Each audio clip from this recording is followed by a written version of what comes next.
ನಿಮ್ಮ ಹಳೆಯ ಚಿನ್ನದ ಒಡವೆನ ಅಧಿಕ ಬೆಲೆಗೆ ಮಾರಬೇಕೆ? ಆಟಿಕಾಗೆ ಕಾಲ್ ಮಾಡಿ 8880 ಅಟ್ಟಿಕಾ ಗೋಲ್ಡ್ ಕಂಪನಿ. ಯತ್ನಾಳ್ ಮತ್ತೆ ಬಿಜೆಪಿಗೆ ಕರೆ ತರೋದಕ್ಕೆ ವೇದಿಕೆ ರೆಡಿ ಆಗಿದೆ. ಮೇಲ್ಮನೆ ಎಲೆಕ್ಷನ್ ವೇದಿಕೆ ಆಯ್ತಾ? ಹೈಕಮಾಂಡ್ ಹೇಳಿದಂತೆ ನಾನು ಕೇಳಿದ್ದೇನೆ, ಓಟ್ ಹಾಕಿದ್ದೇನೆ.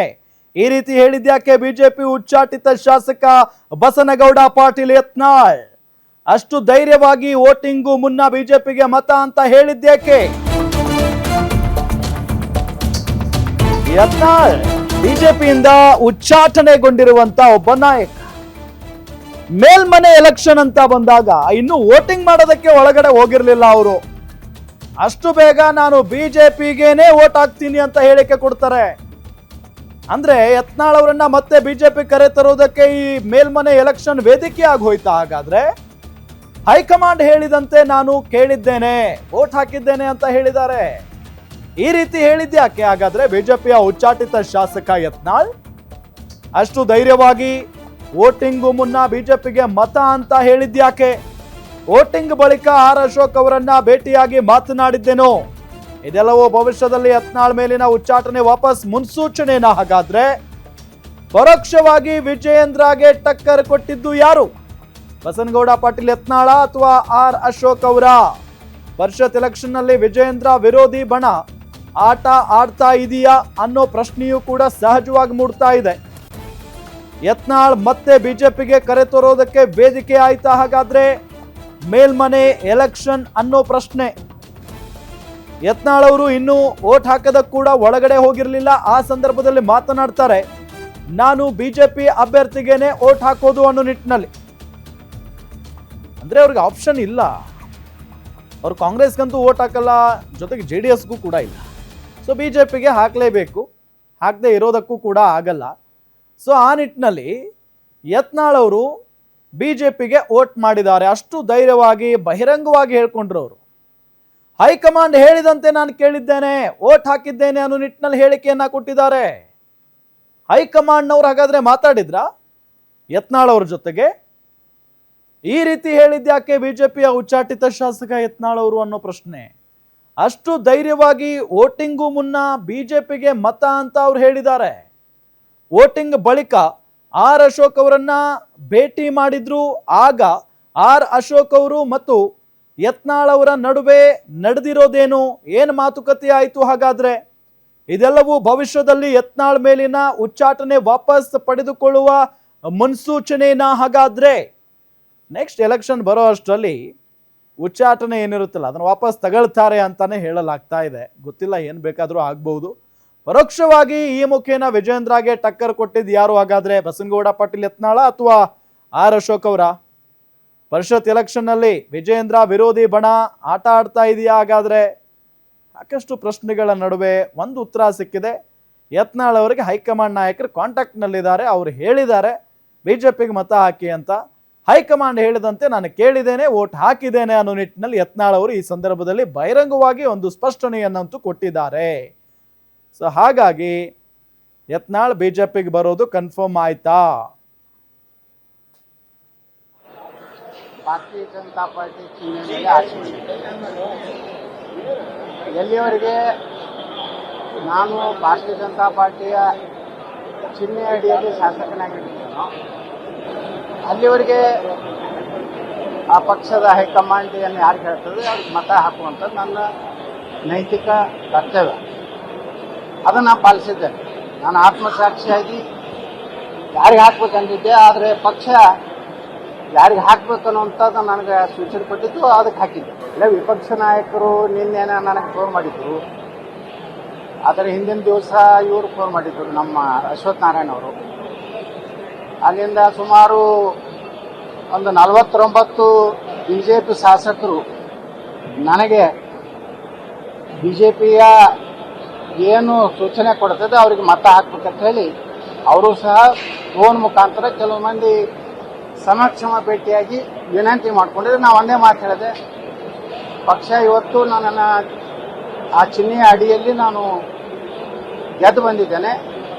ಆ ಚಿಹ್ನೆ ಅಡಿಯಲ್ಲಿ ಯಾರೇ ನಿಂತರು ಅಥವಾ ಯಾವುದೇ ಪಕ್ಷಕ್ಕೂ ಮತ ಹಾಕಂತ ಸೂಚನೆ ಬಂದ್ರೆ ಅದನ್ನ ಹಾಕ್ತೇನೆ ಅನ್ನೋಂಥದ್ದು ಎಲ್ಲರಿಗೂ ಹೇಳಿದ್ದೆ. ಅದ್ರ ಪ್ರಕಾರ ನಾನು ನಡ್ಕೊಂಡಿದ್ದೆ. ನಾನು ಭಾರತೀಯ ಜನತಾ ಪಾರ್ಟಿ ಚಿಹ್ನೆಯಲ್ಲಿ ಆಯ್ಕೆ ಎಲ್ಲಿಯವರೆಗೆ ನಾನು ಭಾರತೀಯ ಜನತಾ ಪಾರ್ಟಿಯ ಎಸ್, ಇದು ಬಸನಗೌಡ ಪಾಟೀಲ್ ಯತ್ನಾಳ್ ಅವರು ಕೊಟ್ಟಿರುವಂಥ ಹೇಳಿಕೆ. ನಾನು ಈ ಹಿಂದೆ ಬಿ ಜೆ ಪಿಯಲ್ಲಿ ಇದ್ದವನು, ಜೊತೆಗೆ ಬಿ ಜೆ ಪಿಯ ಜೊತೆಗೆ ಇರುತ್ತೇನೆ ಅನ್ನೋ ನಿಟ್ಟಿನಲ್ಲೂ ಕೂಡ ಒಂದು ಹೇಳಿಕೆ ಕೊಟ್ಟಂಗಿದೆ ಅವರು. ಸೊ ಅದಾದ ನಂತರ ಪಕ್ಷ ಚಿಹ್ನೆ ಅಂತೆಲ್ಲ ಕೂಡ ಮಾತನಾಡಿದರು. ಜೊತೆಗೆ ಹೈಕಮಾಂಡ್ ಏನು ಹೇಳಿದ್ರು ಅದನ್ನು ನಾನು ಕೇಳಿದ್ದೇನೆ, ಓಟ್ ಹಾಕಿದ್ದೇನೆ ಅನ್ನೋ ನಿಟ್ಟಿನಲ್ಲೂ ಕೂಡ ಬಹಿರಂಗವಾಗಿ ಈ ಸಂದರ್ಭದಲ್ಲಿ ಹೇಳಿಕೆಯನ್ನು ಕೊಟ್ಟಿದ್ದಾರೆ ಬಸನಗೌಡ ಪಾಟೀಲ್ ಯತ್ನಾಳ್ ಅವರು. ಸೊ ಹಾಗಾಗಿ ಇದು ಭಾಳ ದಿನ ಈ ಮುನಿಸು ಈ ಜಗಳ ಹೋಗಲ್ಲ ಅಂತ ಕಾಣಿಸುತ್ತೆ. ಬಟ್ ಯತ್ನಾಳ್ ಅವ್ರಿಗಿರುವಂಥದ್ದು ಒಂದು ಖ್ಯಾತೆ ಏನಪ್ಪ, ಒಂದು ಜಗಳ ಏನಪ್ಪ ಅಂದರೆ ಅದು ಯಡಿಯೂರಪ್ಪನವರು ಅವರ ಪುತ್ರನ ವಿರುದ್ಧ. ಸೊ ಆ ನಿಟ್ಟಿನಲ್ಲಿ ಅವರನ್ನು ಹೊರಗೆ ಹಾಕಲಾಯಿತು. ಜೊತೆಗೆ ಅವರು ಪಕ್ಷ ಮತ್ತು ಸಂಘಟನೆ ಅಂತ ಬಂದಾಗ ಯಾವತ್ತೂ ಕೂಡ ಅದನ್ನು ಬಿಟ್ಟುಕೊಟ್ಟವರಲ್ಲ. ಸೊ ಇದೆಲ್ಲದರ ನಡುವೆ ಈಗ ಉಚ್ಚಾಟನೆ ಮಾಡಿದ್ರು ಕೂಡ ಅವರು ಬಿ ಜೆ ಪಿ ಅಭ್ಯರ್ಥಿಗೇ ಓಟ್ ಹಾಕಿದ್ದಾರೆ ಅಂತ ಅಂದರೆ ಇನ್ನೇನು ಕೆಲವೇ ದಿನಗಳಲ್ಲಿ ಅವರು ಮತ್ತೆ ಬಿ ಜೆ ಪಿಗೆ ವಾಪಸ್ ಆಗ್ತಾರೆ ಅನ್ನೋ ಒಂದು ಸುದ್ದಿ ಬಂದೇ ಬರುತ್ತೆ ಅಂತಲೇ ಹೇಳ್ಬೋದು. ಸೊ ಹಾಗಾಗಿ ಇದೇ ಒಂದು ಪರಿಷತ್ ಚುನಾವಣೆ ವೇದಿಕೆ ಆಗಿ ಹೋಗ್ಬಿಡ್ತಾ ಅನ್ನೋ ಒಂದು ಪ್ರಶ್ನೆಯೂ ಕೂಡ ಸಹಜವಾಗಿದ್ದೇ ಇದೆ.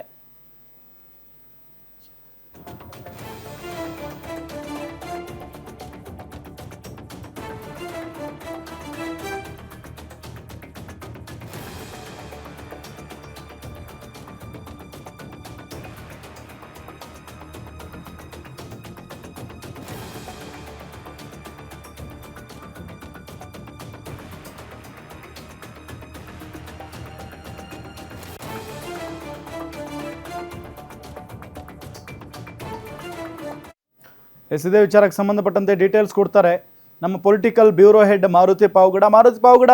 ಈ ಪರಿಷತ್ ಚುನಾವಣೆ ಅಂದ್ರೆ ಯತ್ನಾಳ್ ಅವರ ವಾಪಸಾತಿಗೆ ಒಂದು ವೇದಿಕೆ ಆದಂಗೆ ಆಯ್ತಾ ಅಂತ? ಖಂಡಿತ ಯತ್ನಾಳ್ ಅವರು ಮೊದಲಿಂದಲೂ ಕೂಡ ಬಿಜೆಪಿಗೆ ಗರ್ವಾಪ್ತಿ ಆಗ್ಬೇಕು ಅನ್ನುವಂತ ಒಂದು ಲೆಕ್ಕಾಚಾರದಲ್ಲಿ ರಾಜಕೀಯ ಮಾಡ್ತಾ ಇದ್ದು ನಿಜ. ಬಿಜೆಪಿಯ ರಾಜ್ಯ ಮಟ್ಟದ ನಾಯಕರುಗಳನ್ನ ಕೆಲವರನ್ನ ನೇರವಾಗಿ ಟೀಕೆ ಮಾಡ್ತಿದ್ರು. ಅದರಲ್ಲೂ ಬಿಜೆಪಿಯ ರಾಜ್ಯಾಧ್ಯಕ್ಷರಾಗಿರುವಂತಹ ವಿಜೇಂದ್ರ ಮತ್ತೆ ಅವರ ಟೀಮ್ ಅನ್ನ ನೇರ ಟೀಕೆ ಮಾಡ್ತಿದ್ದಂತಹ ಯತ್ನಾಳ್ ಯಾವತ್ತೂ ಕೂಡ ರಾಷ್ಟ್ರೀಯ ಮಟ್ಟದ ಬಿಜೆಪಿ ನಾಯಕರುಗಳ ವಿರುದ್ಧ ಏನೂ ಮಾತಾಡಲ್ಲ. ಅದರಲ್ಲಿ ಅಮಿತ್ ಶಾ ಅವರಾಗಿರ್ಬೋದು, ಜೆ.ಪಿ. ನಡ್ಡಾ ಅವರಾಗಿರ್ಬೋದು, ಪ್ರಧಾನಿ ನರೇಂದ್ರ ಮೋದಿ ಅವರ ಬಗ್ಗೆ ಯಾವುದೇ ರೀತಿಯಲ್ಲೂ ಕೂಡ ಟೀಕೆನೂ ಮಾಡಲ್ಲ. ಜೊತೆಗೆ ಪ್ರತಿ ಸಂದರ್ಭದಲ್ಲೂ ಕೂಡ ಅವರ ಸಮರ್ಥನೆ ಮಾಡ್ಕೊಳ್ಳುವಂತಹ ಒಂದು ರೀತಿಯಲ್ಲಿ ಹೇಳಿಕೆಗಳನ್ನ ಕೊಡ್ತಾ ಇದ್ರು. ಇವತ್ತು ಅದು ಮುಂದುವರೆದ ಭಾಗ ಅಂತಾನೆ ಹೇಳ್ಬೋದು. ಬಿಜೆಪಿಗೆ ಗರ್ವಾಪ್ತಿ ಆಗ್ಲೇಬೇಕು ಅನ್ನುವಂತ ಒಂದು ಲೆಕ್ಕಾಚಾರಗಳನ್ನ ಹಾಕೊಂಡೆ ಅವ್ರು ನಿನ್ನೆ ಬಹಿರಂಗವಾಗಿ ಬಿಜೆಪಿಯ ರಾಷ್ಟ್ರೀಯ ಅಧ್ಯಕ್ಷರಿಗೆ ನಿತಿನ್ ನಬೀನ್ ಅವರಿಗೆ ಒಂದು ಮನವಿಯನ್ನು ಮಾಡ್ಕೊಂತಾರೆ, ನಾನು ಬಿಜೆಪಿ ಅಭ್ಯರ್ಥಿಗೆ ಮತವನ್ನ ಹಾಕ್ತಾ ಇದ್ದೀನಿ ಅಂತ. ಮತ್ತೊಂದ್ ಕಡೆ ಇವತ್ತು ನೇರವಾಗಿ ಆರ್ ಅಶೋಕ್ ಅವರನ್ನ ಭೇಟಿ ಮಾಡಿ ಸುಮಾರು 1 ಗಂಟೆಗೂ ಹೆಚ್ಚು ಕಾಲ ಮತದಾನಕ್ಕೂ ಮೊದಲು ಚರ್ಚೆ ಮಾಡ್ತಾರೆ. ತದ ಬಳಿಕ ಹೋಗಿ ಮತದಾನ ಮಾಡಿ ಬಂದು ನಾನು ಬಿಜೆಪಿಯ ಅಭ್ಯರ್ಥಿಗೆ ಮತ ಹಾಕಿದ್ದೇನೆ ಅನ್ನುವಂಥದ್ದನ್ನ ಹೇಳ್ತಾರೆ. ನನ್ನ ಮನಸ್ಸಲ್ಲಿ ಬೇರೆ ಬಿಜೆಪಿ ಅಭ್ಯರ್ಥಿಗೆ ಹಾಕ್ಬೇಕು ಅಂತಿತ್ತು. ಆದ್ರೆ ಬಿಜೆಪಿಯ ಆಂತರಿಕ ಸಭೆಯಲ್ಲಿ ಬಿಜೆಪಿ ಸಭೆಯಲ್ಲಿ ಏನ್ ನಿರ್ಧಾರವಾಯ್ತು, ನನಗೆ ಯಾರಿಗೆ ಮತ ಹಾಕ್ಬೇಕು ಅಂತ ಸೂಚನೆ ಕೊಟ್ಟಿದ್ರು ಅವ್ರಿಗೆ ಮತ ಹಾಕಿದ್ದೀನಿ ಅನ್ನುವಂಥದ್ದನ್ನು ಕೂಡ ಹೇಳಿದ್ದಾರೆ.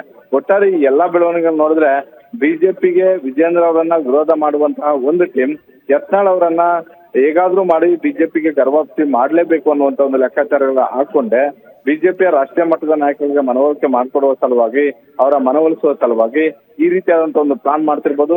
ಒಂದು ಕಡೆ ವಿಜೇಂದ್ರ ಅವರನ್ನ ವಿರೋಧ ಮಾಡುವಂತಹ ಒಂದು ತಂತ್ರಗಾರಿಕೆ, ಮತ್ತೊಂದು ಕಡೆ ಯತ್ನಾಳ್ ಅವ್ರಿಗೂ ಕೂಡ ಈಗ ಬಿಜೆಪಿ ಅನಿವಾರ್ಯ. ಜೆಡಿಎಸ್ಗೆ ಹೋಗಲ್ಲ, ಕಾಂಗ್ರೆಸ್ ಅವ್ರಿಗೆ ಆಡ್ ಬರಲ್ಲ.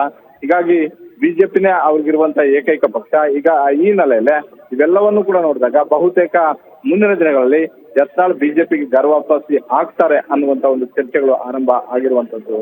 ರಾಮ್, ಓಕೆ, ಥ್ಯಾಂಕ್ ಯು ತಮ್ಮೆಲ್ಲ ಮಾಹಿತಿಗಾಗಿ.